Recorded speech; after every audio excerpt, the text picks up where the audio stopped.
Велат дека другарчињата од основното средното училиште, а не или од факултетските денови, остануваат за целиот живот, бидејќи токму тие се луѓето со кои ги споделуваме нашите најголеми тајни, заедно плачеме, заедно се смееме и слично.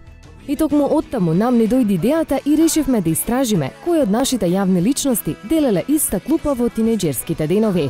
Ке започнеме со ред.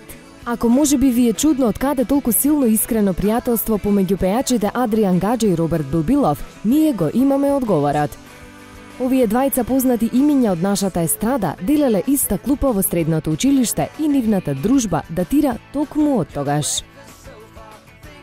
Сите бевме сведоци колку блиски другари беа Тамара Тодевска и прерано починатиот Владко Илиевски. Оваа двојка била неразделна во средношколските денови, а нивната дружба траеше и беше толку силна, се до моментот кога Владче се замина од овој свет. Андреј и Панчо ги знаеме како ДНК, но двајцата никогаш не делеле клупа, бидејќи тие учеле во различни основни и средни училишта. Сепак успеавме да истражиме со кого Андреј ја делал клупата во средношколските денови и да бидеме искрени, навистина се изненадивме.